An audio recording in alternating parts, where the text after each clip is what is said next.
Hello and welcome to Pitt Resource Connection television show. My name is Cindy Asbell and I'm with Rural Crisis Intervention. Today I'm excited to have a catch-up interview with Pitt County Council on Aging's Executive Director, Rich Zeck. And let's just get started. Good morning. Hey, good morning, and thanks for having me on. It's a pleasure to be here. It's always informative and exciting and fun, so that's what we're going to do today. Great. It has been a long 2 years since we have pushed through the pandemic. So tell me what the Council on Aging has been doing in those years. The last 2 years for us have been a whirlwind, as it has been for many people, but very positive and very good for us. We have increased all of our programs, all of our services during the entire pandemic. We continue to serve meals, our Meals on Wheels program, so we never missed one single day during the entire pandemic. We continued to serve and meet the needs of the community. We did temporarily close down our senior centers for about 90 days, but overall the last 2 years have been great for us and great for the community. So did the pandemic have any impact besides those 90 days of that closure of the centers? So the impact really was, again, very positive. You know, you have to keep in mind that during the entire pandemic, some statistics show between 80 and 85% of the people who passed from COVID were older adults. So sitting home, isolated, quarantined, it was very depressing, very emotional for many, many seniors. And all they really had to do to keep themselves occupied was watch TV. So day in and day out, they're watching all the videos of great sadness. So through a lot of discussion, working with professionals, we tried to stay out of the political arena of the whole pandemic and really looked at the science and looked at the facts. And so we opened about 90 days into the pandemic, and within 3 months of reopening, we had more people coming to our senior centers than before the pandemic. So we followed all the rules, all the regulations, kept everyone safe, and on average during the pandemic, we were seeing about 700 people a week.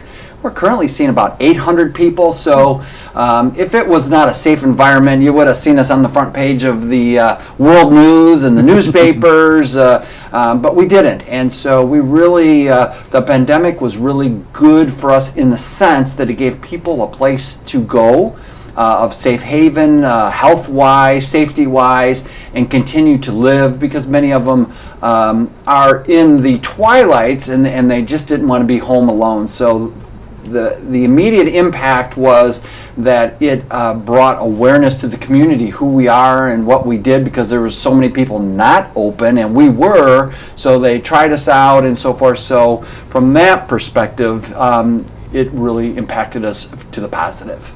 That's great. And during that pandemic, there were two prestigious statewide awards. Tell me about those. So one of the things that really happened, roughly, there's 350 to 400 senior centers across the state of North Carolina. So during that 2 year period, we actually won the State of North Carolina Senior Center of the Year Award. So really part of why that is, we're most proud of that, is that, you have very large senior centers in Raleigh, Charlotte, Wilmington, and right here in Pitt County, Greenville, North Carolina, the Council on Aging over on County Home Road won that award.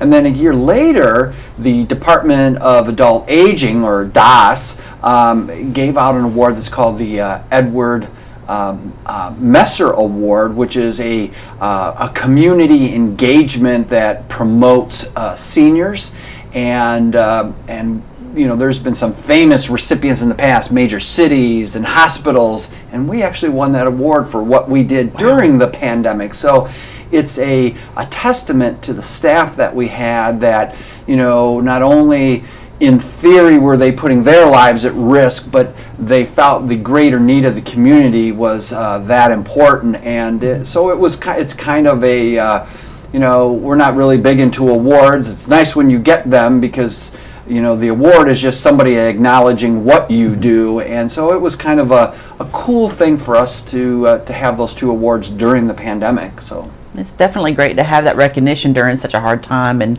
being able to make the best of the situation. That's definitely speaks volumes to what you and your staff have pushed through and done with the community. Sometimes, when we're talking about the impact of the pandemic, one of the things that sometimes in life in general, we're all faced with obstacles and mountains that are immovable. Mm-hmm. And sometimes it's really you have to reach deep down that is the obstacle going to define who and what you do, or is that going to be something that you will tear down? And we made a decision early on that was an obstacle we were going to tear down. We were going to figure how we could overcome that mountain and not let that mountain get in the way of the older adults across Pitt County. And we not only tore that mountain down, we smashed that mountain down so we could continue to do what it is that we do. I think a part of smashing that mountain down was getting some new things going on. Tell us about the new building expansion. So here's another thing, before the pandemic, we had been talking, we were growing, we're going to need more space. Someone would say, hey, I want to have a program. Okay, well, we can schedule you in 2 or 3 months when we have space for it. Mm-hmm. And then our individual senior room was getting crowded, and so the pandemic hit, so everything got put on hold. And then about 8 months into the pandemic, we said, you know what? People are coming. We're still growing. We really need to take this leap of faith. And a lot of people kind of looked and said, you're kind of crazy. We're in the middle of a pandemic. We have supply chain issues and inflation. And in the back of my head, all I kept hearing is, don't tell me what we can't do. We're going to tell you what we can do. And so we convinced the board that this was really something that the community needed. It's really something we could do. And so it's kind of one of those things when you jump off the pier, you have no choice. Either you're going to splash or you're going to magically go up to heaven at that point. So we took that leap of faith. And so not only did we get the blessings of many people in the community, but we raised $1.6 million in the heat and height of the pandemic. We broke ground. In fact, this past February of 2023 was our 1-year anniversary. We opened in February of 2022. We were 4% under budget and 3 weeks ahead of schedule. We did not have, there were those stories too during the pandemic when you went to buy a 2x4 and a 2x4 cost $10 and everything was very expensive and things were on back order. We couldn't get things from China, blah, blah, blah. We didn't have not one single solitary delay in the whole process. So when we broke ground in May of 2021, we opened the doors in February of 2022. So the process went super fast. It went smooth, had no issues. And now 1 year later, it almost completely is self-sustaining and has paid for itself. So we're 100% debt-free. Again, it's community that when you show purpose and you show cause, we didn't have to go asking for money or funds. We said, here's what we're going to do, here's our vision, and part of the leadership of the Council on Aging is really sharing our vision, sharing our ideas, and educating people. Mm-hmm. And the more we do that, more people can better understand and want to be a part of that. So again, staff, our board was all on, very supportive, and it was a little scary, when you commit to $1.6 million and are we going to get it? And but that's the very definition of faith. And, Mm-hmm. Faith is that which is unseen. We have faith. The sun's going to come up tomorrow. We don't know that, but mm-hmm. we have faith in that. And we just had faith that if it was meant to be, it would be. And it's just been a tremendous opportunity for all of our seniors. It definitely sounds like an amazing leap of faith that turned out to be such a great success for you all. Speaking of more success, there's a 6th senior wellness center. So the interesting thing is our community Pitt County as a whole, there are so many pockets of real need. And we have a wonderful facility on County Home Road, but for people who live not close to us, it's far. And so we started looking at where is our greatest need, and our greatest need is in West Greenville. And so we started some conversations with the city of Greenville. You know, we need space. We'd like to do this. You know, if you could support us with a facility, we'll operate it. And so we opened up West Greenville. So again, we've been around. We're coming up on, in 2 years, 50 years. Wow. The Council on Aging's been around. And West Greenville has been a great need area for a long time. So we opened up the West Greenville site, which it's been over, I think we figured 15 years since we even opened up a site. So we didn't know how to do it, you know, all the details and requirements. So we opened up West Greenville, and it is very vibrant. It's growing. It's in the community. It's in the heart of the community. So I think that's one of the most exciting things. We can talk about all these other great things that we're doing, but opening up where the people are. And I think sometimes we're so focused on people coming to us that sometimes it's the responsibility of the entity to go to the people. So this was our way of going to the people, in the heart of the people, and saying, come. And so it's been a cool thing to have West Greenville open. That's wonderful. Now, with the growth in programming, growth in services and trips, tell us about all those different things you guys have going on.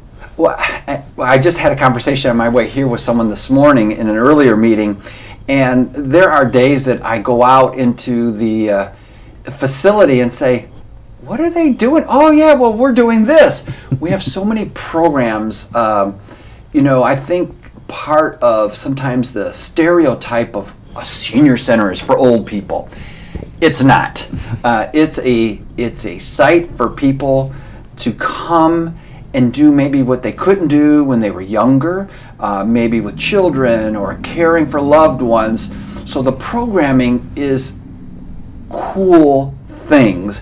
You know, we have what would be cake decorating, chocolate sculpting, wood carving, so many different activities. And one of them that it always cracks me up is exercise.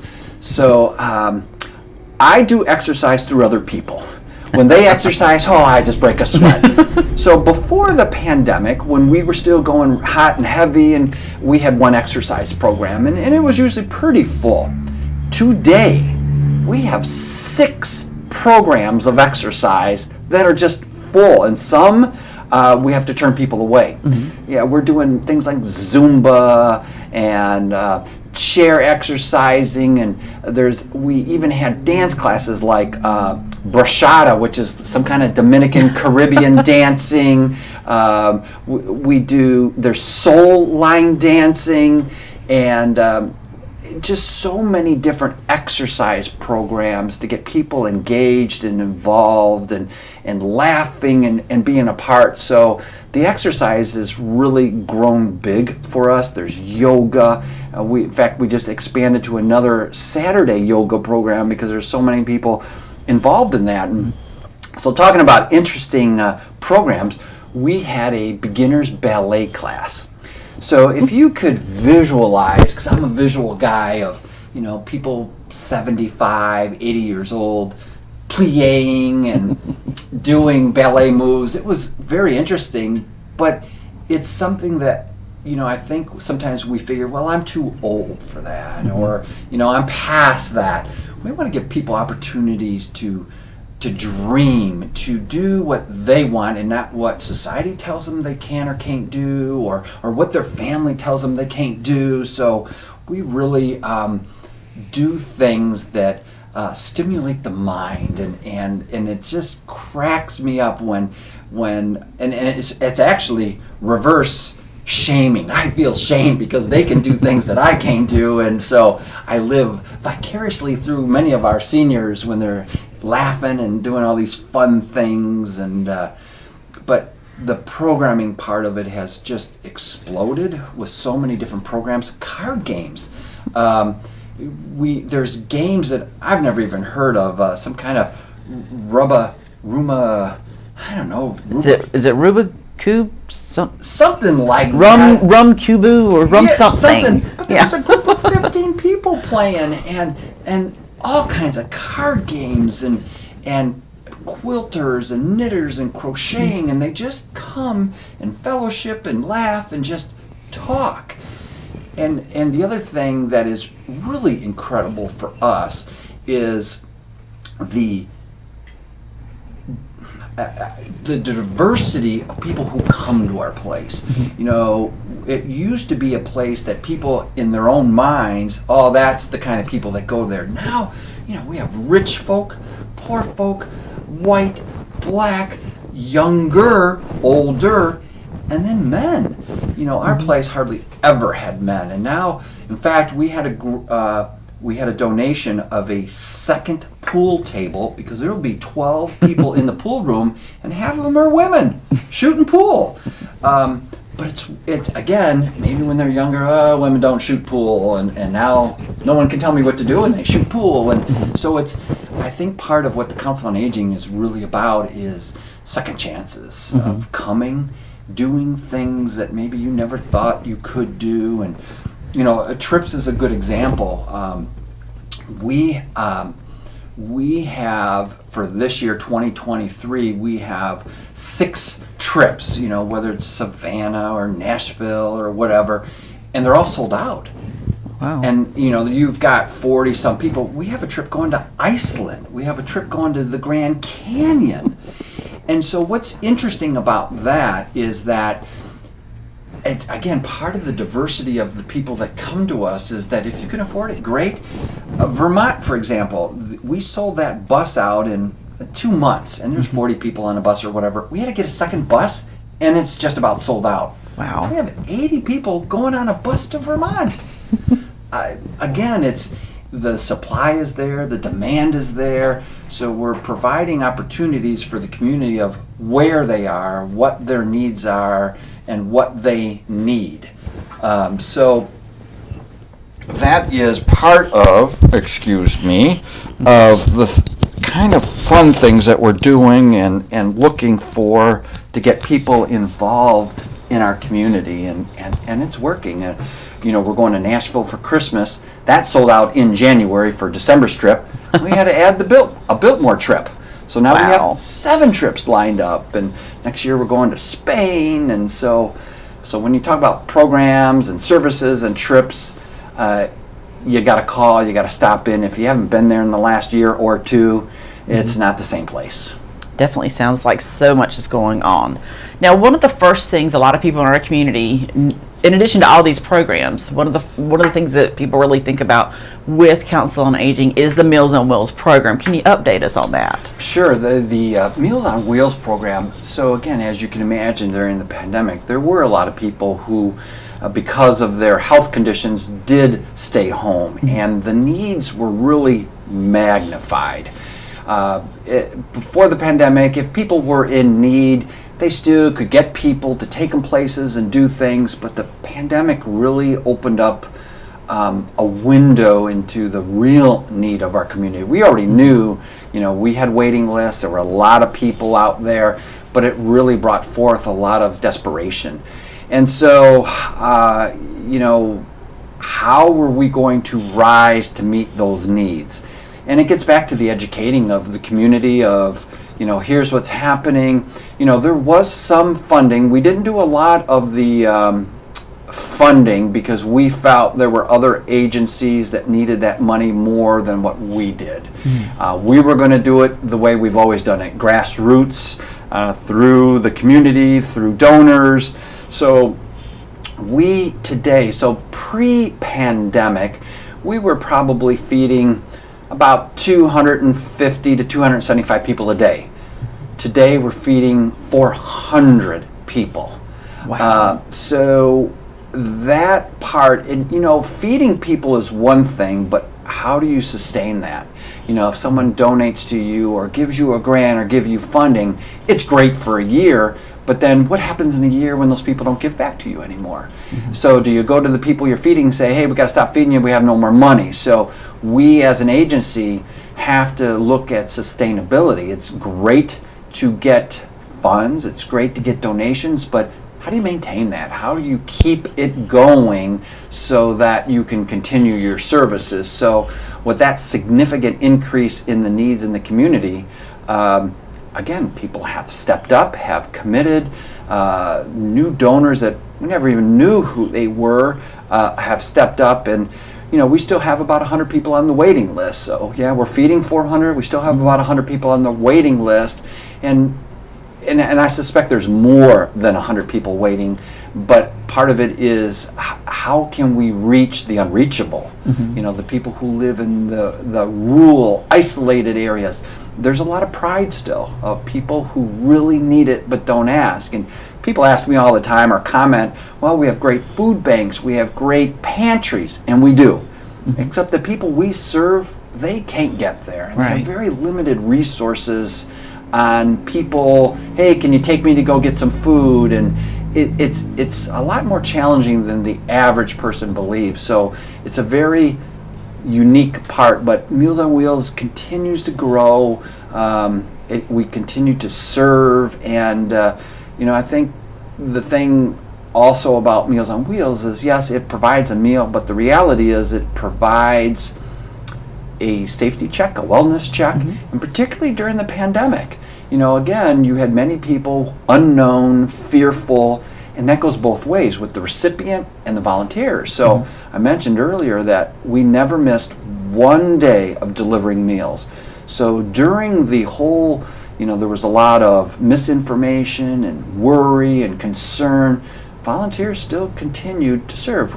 And we did lose a lot of volunteers. So we lost about 60% of our volunteers because they were older adults.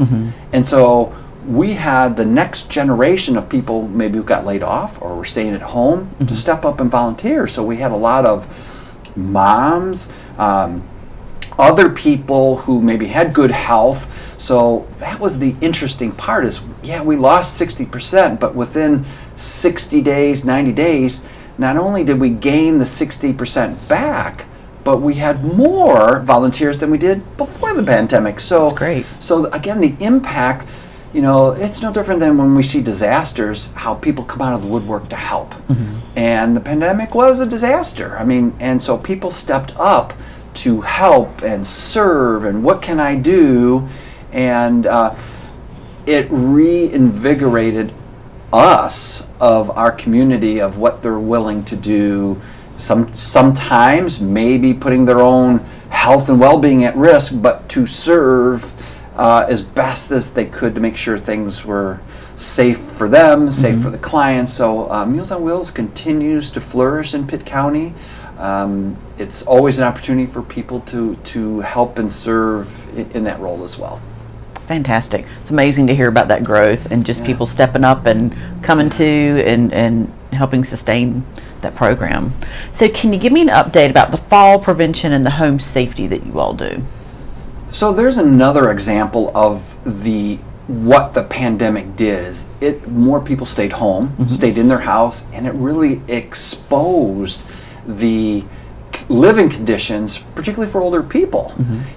First of all, maybe the kids would check on their mom every week, but then the pandemic hit and they were fearful of sharing something with their mom, so they didn't go and visit their mom. So more and more instances of fall and unsafe conditions really came forward. So the falls prevention program, and a lot of that really is about grab bars and handrails, that also exploded over the last 2 years, those needs.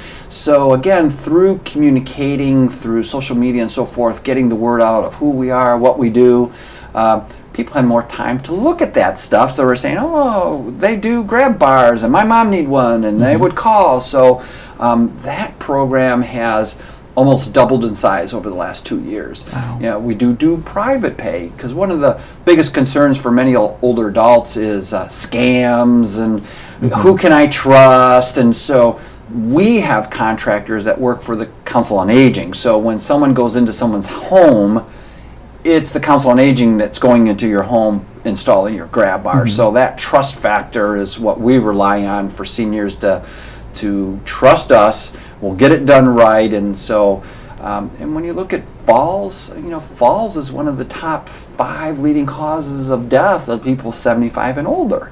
So if we can prevent it, that's what we're going to do. So that's a good thing for us. Great. So let's talk about you've got a craft fair that's coming up and a shred event. Tell us about those. Well, the craft fair, again, we had the event throughout the pandemic. We've got over 60 volunteers already registered for the April 25th event. It's a big event. It's, again, bringing community awareness to what we do, and it's a community day of people coming together, having a good time, and enjoying what we do, and shredding. Shredding is a crazy thing here. We have people lined up for long distances waiting to get shredding. Shredding is something newer for me down here because everyone calls, when's the next one? When's the next one? So we do have one coming up April 28th, and that is a big deal for us. Yeah, I think when people feel like they're on top of those events, then that gives them that sense of accomplishment as well with that.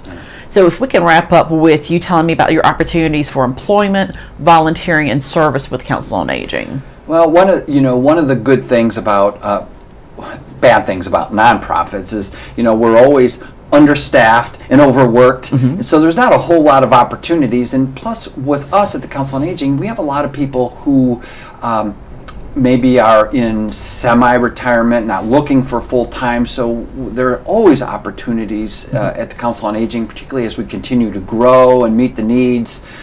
So we do have opportunities. We always encourage people to go to the website, pittcoa.com, and there's jobs listing under there. But volunteering is the lifeblood of what we do. We could not do it as most nonprofits. The volunteers are really the lifeline of a good nonprofit because they support your staff, your people, and so that is a huge area for us, looking for Meals on Wheels drivers. A lot of people say, well, I don't have the time, I don't have the commitment. Another unique thing during the pandemic is we have a lot of businesses who stepped up and said, hey, I've got employees, we're slow right now, can they come and volunteer? So we have a lot of businesses that volunteer for us, and it connects them into the community. So volunteering, it takes roughly about 1 hour. Okay. And so we ask for 1 hour, one time a month. And then service is, if I don't have to do something, I can use the funds that we receive to feed people, take people to dialysis, incontinence supplies, things like washing windows. Yeah, it's not that big of a deal, but it does matter, those kinds of things, or housekeeping or yard work. These things add up. They do add up, and so if I don't have to spend the money there and spend it right back into the community, that's what we're going to do. So we're always looking for people who maybe have a heart for carpentry or gardening or computer work and want to come in a couple hours and help us out, then we'll do that. So, or maybe they're a retired artist and want to come in and teach a painting class. Come on, we'll bring you on. Great. Well, it's always such a pleasure to be able to find out what all you are doing at Council on Aging, the growth, the expansion, all the programs, the wellness centers, all the things that you do and the volunteer opportunities that those offer to those of us in the community. I really appreciate you coming out today and telling us all this information, and go to the website. Can you repeat the website again? So it's pittcoa.com. There's Facebook, there's Twitter, there's Instagram, there's all that techie stuff, and that's where the information is, because it's so changing and is day to day. Great. Well, thank you so much for coming in today. I really appreciate being able to talk with you and share this information with our community, because a lot of times those people that are at home, they're going to be able to see this and to be able to say, hey, that's something I could have interest in, or maybe I want to be a part of that. Absolutely. And we always tell people, if you can't afford a mountain house or a beach house, come to our house. Yeah, you can hang out at our place. Absolutely. Well, thank you so much for joining us today, and thank you all for joining us in our conversation. This has been the Pitt Resource Connection television program. My name is Cindy Asbell, and thank you so much for joining us.